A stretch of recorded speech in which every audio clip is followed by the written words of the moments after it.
What's up mga Masapiens? Tara, samahan nyo kami pumunta sa National Museum. Let's go! Nag-announce ngayon National Museum of the Philippines sa publiko na bukas na to araw-araw. Open sila Monday to Sunday from 9 AM to 6 PM. At dahil free yung admission dito, talaga naman dinagsasya ng maraming tao. Ito nga pala yung mga guidelines sa loob. One valid ID lang at pwede ka na makapasok. Pagpasok mo pa nga lang, bubungad na sa'yo yung sikat at kahanga-hangang spolarium ni Juan Luna. Dahil mahilig nga tayo sa arts, nagalak talaga yung puso ko dito at natuwa ako sa mga nakikita ko. Ang pinaka-iconic ng museum, itong fine arts, dahil makikita mo dito yung mga paintings at sculptures. Sobrang lawak talaga na itong museum na to at gugugol ka talaga dito ng mga ilang oras.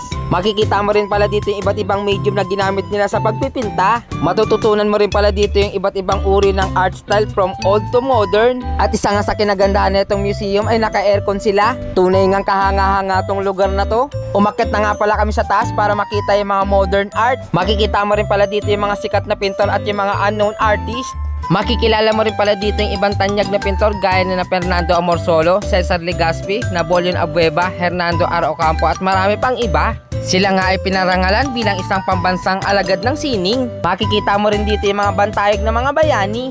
More than 20 galleries pala ang pwede mong mapuntahan dito. Ito nga pala napakaganda at napakakulay na Old Senate Hall. At kung meron nga kayong gala ngayong 2025, ilistan nyo na tong National Museum. At ito naman yung sunod namin pinuntahan, ang National Museum of Anthropology. Araw-araw rin pala tong bukas from 9 AM to 6 PM basta magdala kayo ng valid ID.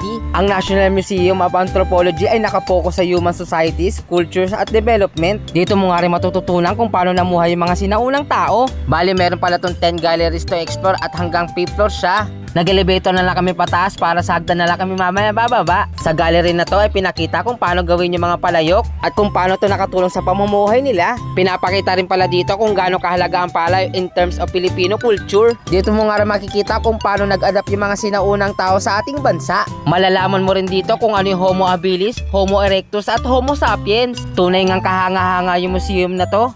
Makikita mo nga rin dito kung ano yung mga kagamitan nila sa pamumuhay at yung mga produktong nagawa nila sa pamamagitan ng mga kalikasan. Sa gallery nga ng Hibla ng Lahing Pilipino ay pinakita yung teknolohiya nila kung paano makagawa ng mga tela. Itong gallery naman to ay tinatawag ng Kaban ng Lahi or dito makikita yung archaeological treasures nila. Dito mo naman malalaman kung anong kahulugan ng isang simbolo. May ilang litrato rin pala dito kung paano ito ituro. Iba talaga dito yung level ng craftsmanship ng mga ninuno natin. Ito nga pala yung sinaunang sipa na gawa sa ratan. Kaya kung magagawin ka dito, isama mo na yung family mo or mga kabarkada mo at huwag mong kalimutan magbaon ng full of energy at curiosity. Dahil magkakatapat nga lang yung mga museum dito, ito nga pala yung sunod namin pinuntahan. So bali nasa likod lang pala siya ng National Museum of Anthropology. Unang gala sa 2025. Let's go! Katulad nung naunang dalawang museum, araw-araw tong bukas from 9 AM to 6 PM. Ano pang hinihintay natin? Pasukin na natin yung loob. Ito nga pala yung Tree of Life na sumisimbolo sa pagkakonektado ng mga ecosystem sa ating bansa. Makikita mo nga rin dito yung mga famous species na endemic na sa Pilipinas, gaya ng Philippine Tarsier, Philippine Tamaraw at Philippine Eagle. Hanggang 5th floor nga pala to at mas magandang unahin mo pataas hanggang pababa. Papunta nga pala tong elevator na to kay Lolong. Si Lolong pala ang pinakamalaking buhayan na nahuli dito sa Pilipinas, na may haba na 6.4 meters or 21 feet. Taxidermy na lang pala ni Lolong yung nakikita nyo ngayon. Sobrang laki at lawak nga na itong museum na to at hindi na namin napuntahan yung iba. Itong Museum of Natural History is nakafocus more on plants and animals. Parang buhay nga yung mga species dito dahil maganda yung presentation ng bawat ecosystem dito.